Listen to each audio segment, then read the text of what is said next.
그건 그런 뜻이 아니에요. 그 뜻 강좌 22번째 시간을 시작하겠습니다. 제22강의 제목은 온유한 자는 복이 있나니입니다. 지난 21강에서 산상수훈에 대해서 말씀을 드렸고 4개의 캐릭터가 나온다 그랬지요. 그 중에 하늘 아버지의 자녀, 즉 산상수훈의 주인공들인 이 하늘 아버지의 자녀들이 또한 동시에 팔복의 사람이라는 말씀을 드렸습니다.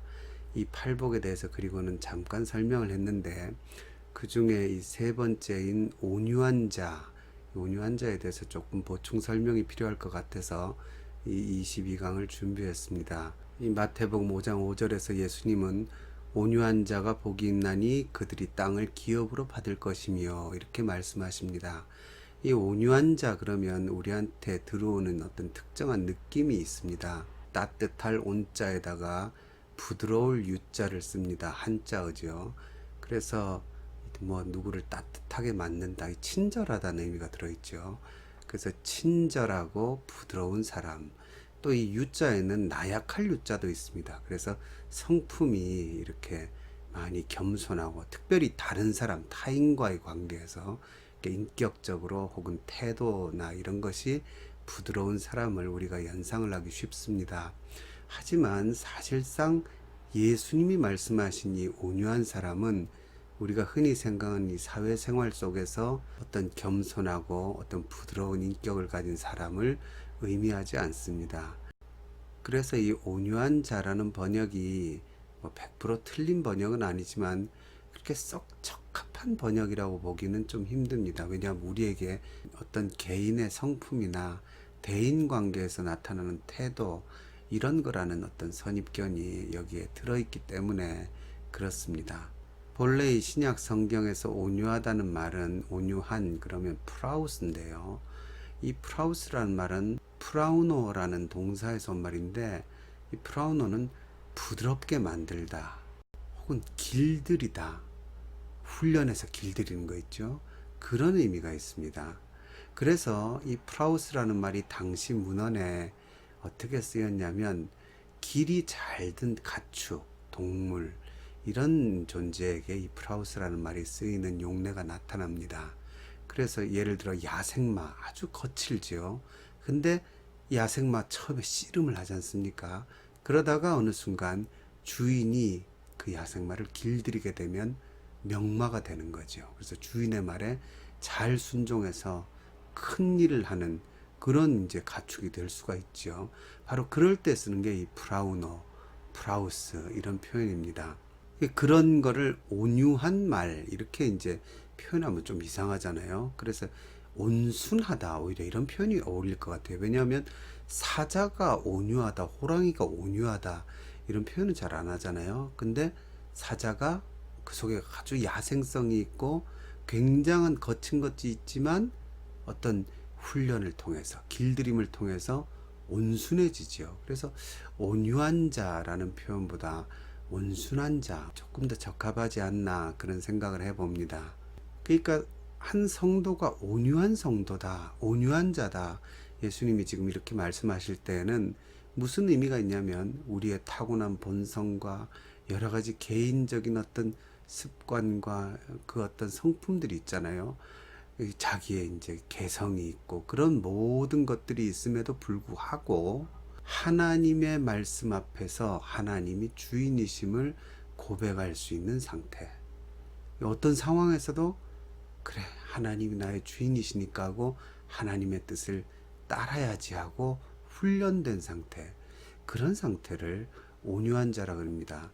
그래서 특별히 성경이 말하는 온유한 자를 보면 알 수 있습니다. 이 성경이 지상에서 가장 온유한 자다 이렇게 표현한 사람이 있죠. 민수기에 보면 모세를 향해서 그렇게 말씀하십니다. 민수기 12장 3절에 보면 이 사람 모세는 온유함이 지면의 모든 사람보다 승하더라, 더하더라 이렇게 표현을 하죠. 그래서 이 온유한 모세, 근데 사실상 모세가 온유했냐? 아니죠. 모세는 나이 40에 사람을 주먹으로 때려 죽였던 아주 성질 있고 주먹질에 능했던 사람입니다. 우리 인간적인 측면에서 절대 온유했던 사람이 아니죠. 게다가 80살에 하나님이 그 떨기나무, 불타는 떨기나무에서 부르실 때도 모세는 절대 온유하지 않았습니다. 하나님 앞에 우리식으로 하면 깐족깐족하면서, 저는 물론 모세의 그런 심정을 조금 이해는 할 수 있을 것 같아요. 40년이나 80살이 그때 나타나서 네 내일 해라 그럴 때, 지금까지 뭐 하시고 인제 오셔가지고는 가로넣까 이제 뭔 사명을 주신다 그러냐, 그러면서 이제 그런 마음이 이해가 되지요. 그래서 하나님 앞에 보낼 만한 사람을 보내십시오 하고는 계속 하나님의 그 말씀에 순종하지 않지요. 그러다가 이제 주님과 동행하면서 그 험한 길들을 걸어가고 수많은 체험을 하면서 마침내 모세는 모든 사람보다 가장 온유한 사람, 그렇게 변한 거지요. 뭐 인격과 성품이 그냥 변한 것도 있지만 궁극적으로 이건 무슨 의미냐면 하나님께 그만큼 잘 훈련되어 주님의 명령, 주님의 말씀에 누구보다 잘 순종하는 사람이 되었다, 이런 의미가 되죠.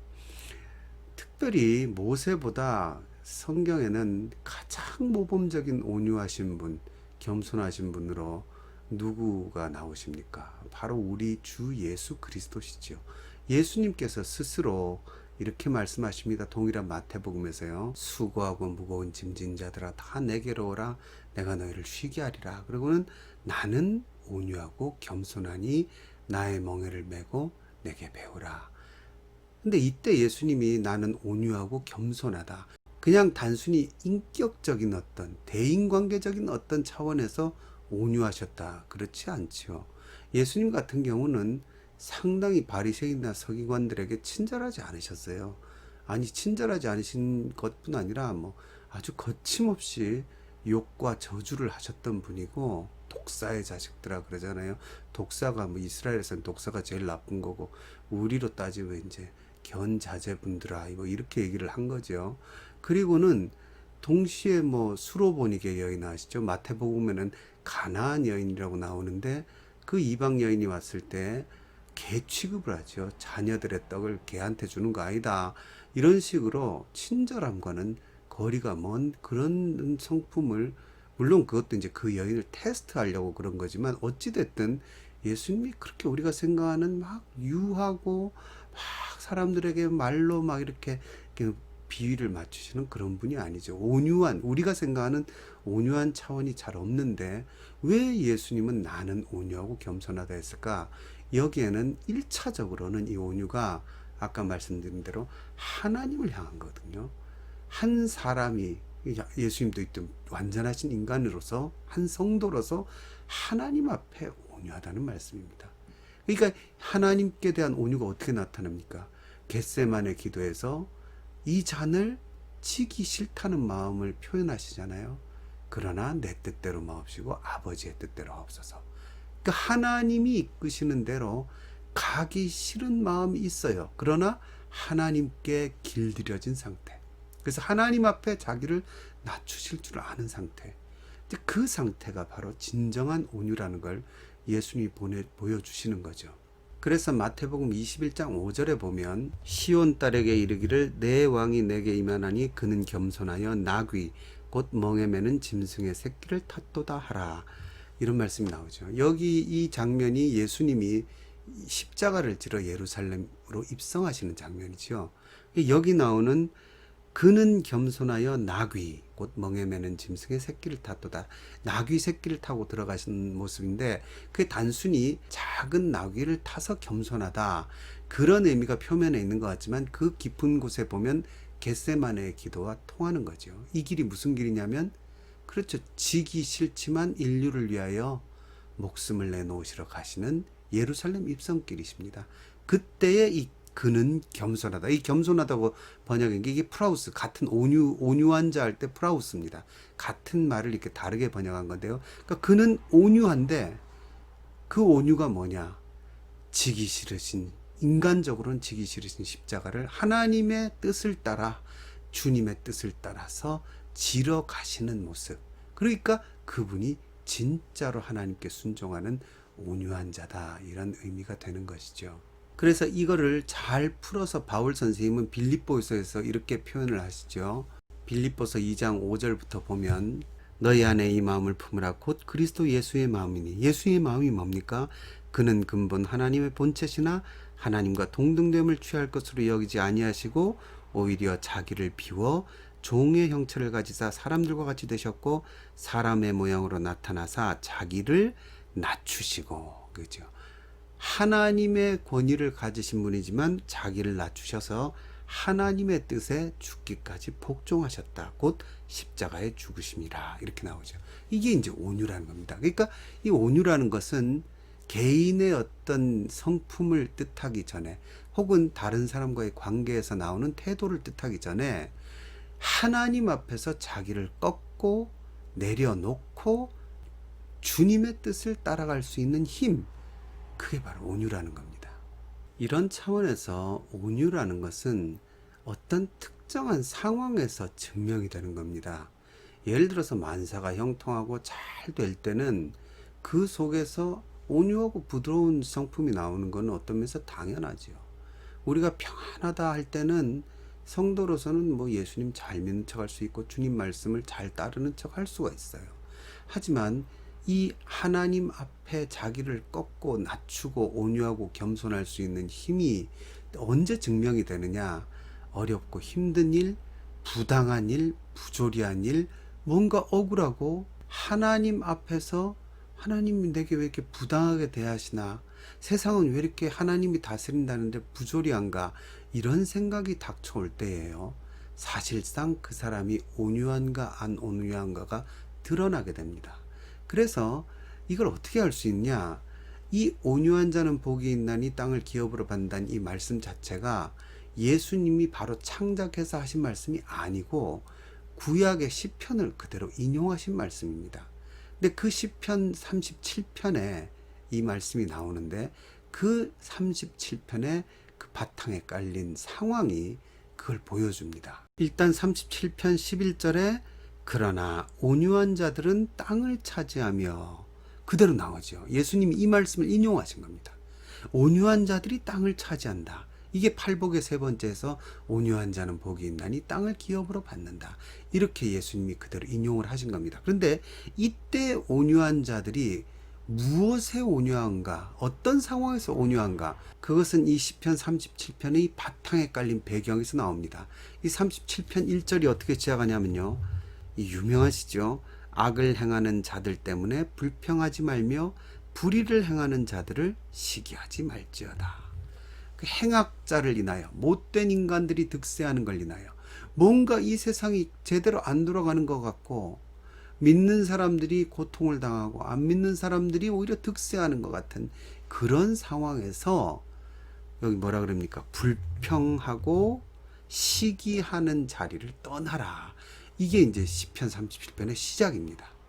그래서 이런 악인들의 득세의 상황에서 그럼에도 불구하고 하나님을 따르는 사람들, 그럼에도 불구하고 하나님의 뜻에 여전히 순종하는 사람들, 그 사람들을 이 시편 37편은 온유한 자라 그럽니다. 그래서 이 온유한 자들의 특징이 어떻게 나타나냐면요. 3절에 보면 이렇게 부조리한 상황에서도 여호와를 의뢰하고 선을 행하라.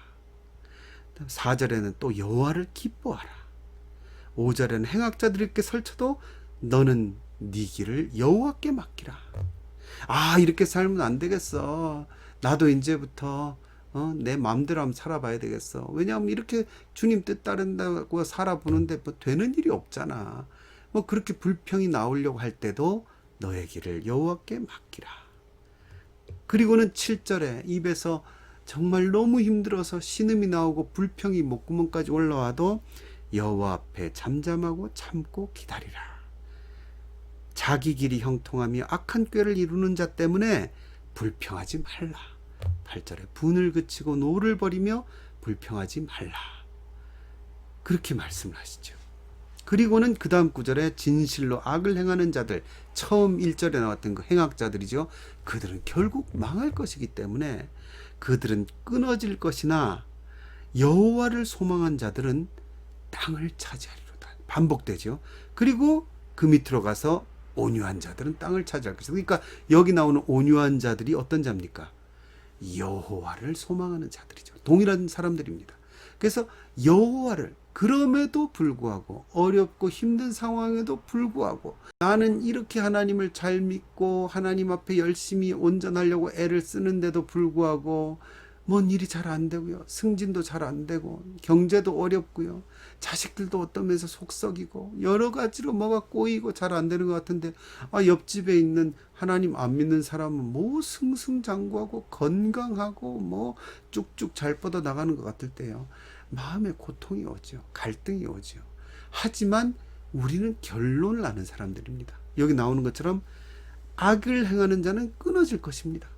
그러나 여호와를 소망하는 자들은 땅을 차지하게 될 겁니다. 이 땅에 대해서는 좀 이따 말씀을 드리겠지만 그 여호와를 소망하는 자, 이렇게 소망할 수 없는 상황에서도 하나님이 결국은 이루어 주실 거라고, 결국은 우리에게 승리를 주실 거라고 믿고 소망하는 자들, 그게 누굽니까? 바로 똑같이 11절에 나오는 땅을 차지할 온유한 자들이라는 말씀이죠.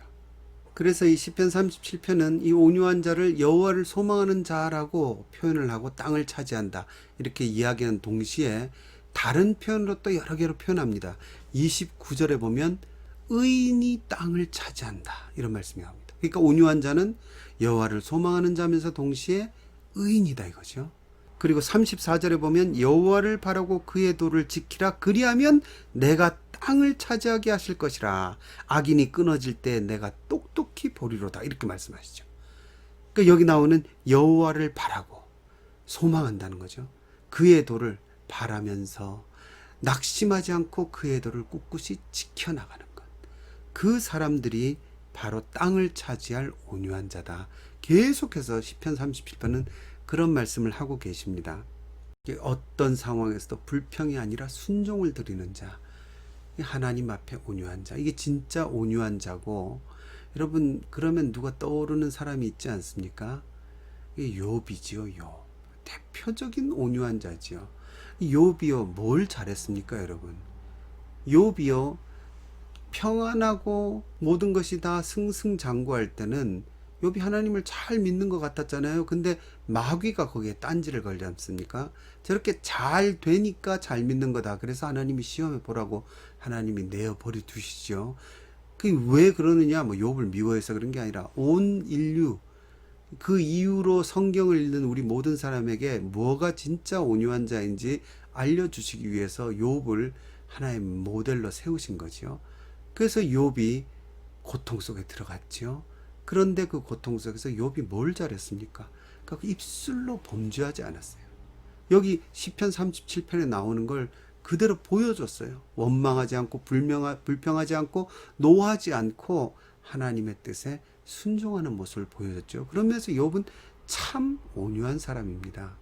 하지만 그러니까 우리도 욥처럼 온유한 자가 됩시다. 아멘 하고 이야기를 끝나기에는 욥기가 그렇게 호락호락한 책은 아닙니다.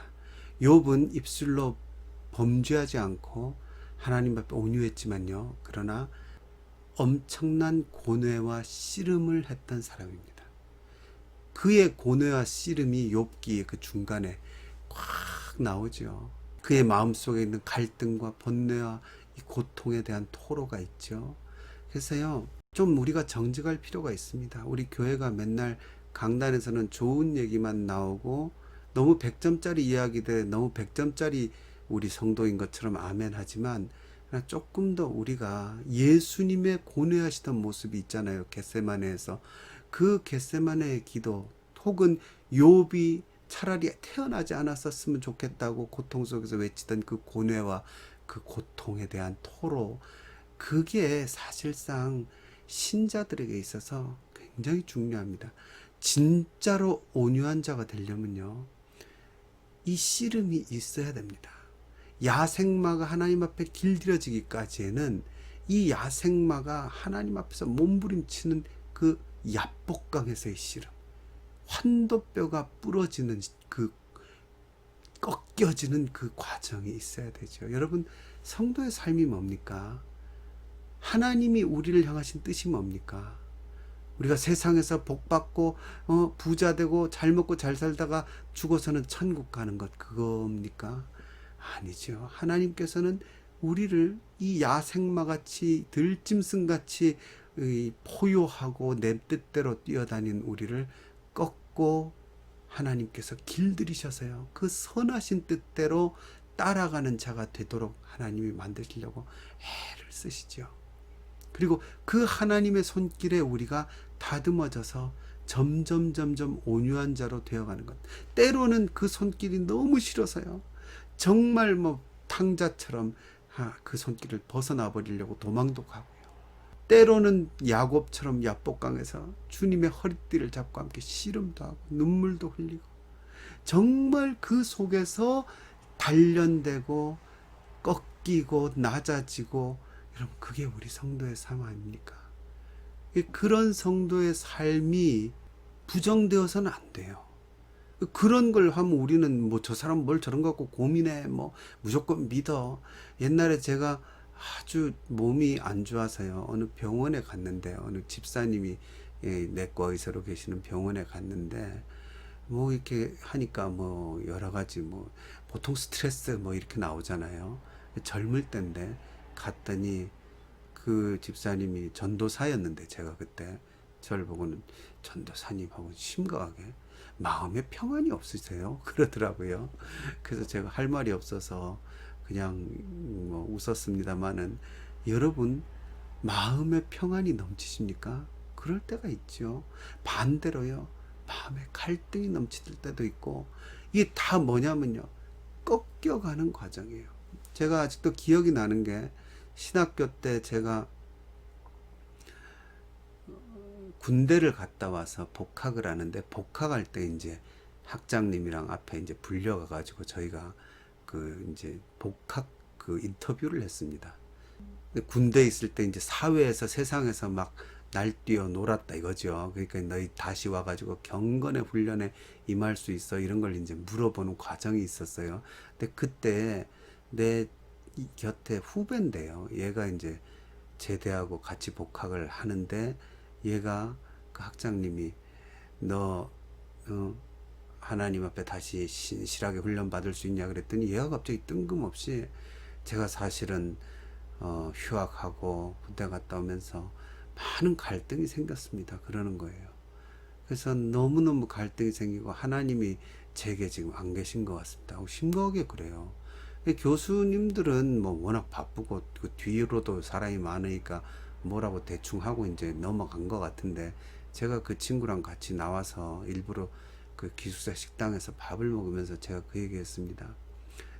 뭐 저도 뭐 그때는 어리고 뭘 모르는 사람이었지만 뭔가 얘기를 좀 해주는 게 좋을 것 같아서요. 네가 지금 그러는 거 그게 바로 하나님이 네 곁에 계시다는 증거다. 갈등하는 것도 하나님이 네와 지금 씨름하신다는 증거다. 야복 강가에서 야곱의 씨름을 하고 있는 거다. 뭐 그런 얘기를 뭐 잘난 척하고 해준 것 같은데 그 이후로 보니까 그 친구한테 그런 얘기를 해줬지만 사실은 저 자신도 일생 동안 이 뭡니까 이 환도뼈가 꺾이는 과정 속에서 온유한 자가 되는 그런 과정으로 계속 하나님이 훈련시키시는 거지요. 그래서 이 상황인데 너는 하나님께 순종할 수 있느냐? 이 상황에서 불평하지 않고 그리 아니하실지라도 저 하나님의 마지막 구원, 그 하나님의 그 승리를 주시는 그 소망의 약속, 그걸 바라보면서 하나님만 바라고 갈 수 있느냐? 그 질문을 계속 던지는 거죠. 그러니까 그런 관점에서 보면요. 우리는 하나님께서 왜 나를 떠나셨냐? 하나님이 왜 날 위해 아무것도 안 하시냐? 이게 아니라 오히려 성경의 관점, 온유한 자의 관점, 온유한 자가 복이 있기 때문에 온유한 자를 만드시는 이 관점에서 보면 어떤 면에서는요. 하나님이 너무 가까이 계시는 거예요. 계속 물어보시잖아요. 너 이런 상황인데 그럼에도 불구하고 내게 유순히 순종할 수 있겠느냐? 온순한 자가 되어 내 길을 따라올 수 있겠느냐? 하나님이 계속 그렇게 물으시는 거죠. 그리고는 그 온유한 자에게 하나님이 마침내 기업을 허락해 주시는 거죠. 그래서요, 지금 혹시 신앙 속에서 갈등하고 있는 형제 자매들 계시면 여러분 지금이요 하나님이 가장 가까이에서 여러분께 물으시는 순간입니다. 그리고는 여러분 삶 속에 그럼에도 불구하고 네가 나를 바라보느냐, 그럼에도 불구하고 네 입에 신앙 고백과 찬양이 있느냐, 이걸 물으시는 겁니다. 물론 실제로 어려운 상황에 계신 분들, 저도 뭐 허접한 목사지만 저도 그런 길을 좀 아는 것 같아요. 그런 상황에서 이제 뭔가 조금씩 우리가 유순해져 가는 거죠, 하나님 앞에. 그리고는 그 속에서 다시 하나님이 이렇게 소망 속에 다시 나를 이끌어가고 계시는 걸 또 체험하고, 그 속에서 내가 좀 더 하나님께 온유한 자가 되어가고, 그런 과정 속에서, 그런 속에서 우리가 한 걸음 한 걸음씩 하나님이 쓰실 만한 말이 되고 소가 되어가는 과정, 멍에를 진 하나님이 밭을 갈게 하실 만한 그런 온유한 자, 온유한 하나님의 일꾼이 되어가는 과정이 우리 인생입니다. 그리고 그 온유한 자가 마침내 땅을 기업으로 차지한다는 거죠. 땅을 기업으로 차지한다는 이 말이 참 어려운 표현입니다. 왜 그러냐면 우리가 산상수훈에서도 봤지만 산상수훈은 하늘에 속한 사람, 땅에 속한 사람 이런 의미로 나뉘거든요. 그렇기 때문에 땅이 부정적인 의미입니다. 그런데 여기는 땅이 갑자기 나오잖아요. 땅을 얻게 된다. 그거는 왜냐하면 아까 말씀드린 대로 예수님이 구약에 있는 말씀을 그대로 인용하셨기 때문에 그래요. 근데 이 땅이 사실 어떤 땅이냐, 무슨 부동산, 이 땅에 부동산이 있어 빌딩 주인이 된다는 말이냐, 아니면 뭐 큰 농장을 얻게 된다는 말이냐, 그런 뜻이 아니죠. 여기서 궁극적으로 시편 37편에서 이 땅은 마지막 때를 지난, 사실은 저 하늘을 의미하는 거죠. 왜 그걸 알 수 있냐면요, 시편 37편 18절에 여호와께서 온전한 자의 날을 아시나니 그들의 기업은 영원하리로다. 이 기업이란 말이 나오죠. 땅을 기업으로 봤는데 그들의 땅, 그들이 얻을 그 기업인 땅은 어떻게 됩니까? 그렇죠. 이 땅에 속한 게 아니에요. 영원한 것이라는 거죠. 이 영원이란 표현이요, 시편 37절에 계속 나옵니다. 27절에도 악에서 떠나 선을 행하라. 온유한 자지요. 그럼에도 불구하고 선을 행하는 자, 악을 떠나는 자, 하나님께 순종하는 자, 그리하면 영원히 살리라. 영생이 계속 나오고 있습니다. 29절에도 의인이 땅을 차지한다. 똑같은 말이죠. 온유한 자가 땅을 차지한다. 기업으로 받는다. 의인이 땅을 차지한다. 거기서 영원히 살리로다. 그러니까 여기서 말하는 땅이라는 게 결국은 하늘에 속한 걸 얘기하는 거죠. 천국이 저희 것이며 하다가 땅을 차지할 것이며, 근데 이 천국과 땅이라는 개념이 사실은 이 신약과 구약에 있는 개념과 합쳐서 보면 같은 개념, 영원히 살 곳이라는 거죠. 그거에 대해서는 제가 하나님 나라에 대한 강의를 또 준비를 하고 있으니까 그때 더 자세히 말씀을 드리고요. 여하튼 오늘 강의의 결론은 온유한 자가 되어야 된다는 것.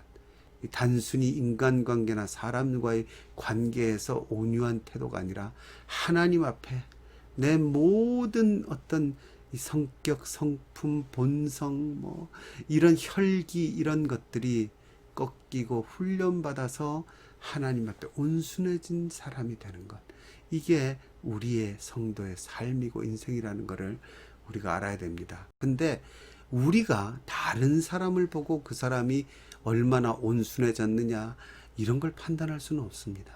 하나님 앞에서 내 자신이 얼마나 깎여가는지 나는 조금 알아요. 하나님 제일 잘 아시겠지만, 근데 반대로요, 저 사람이 얼마나 깎여갔는가 그건 알 수가 없어요.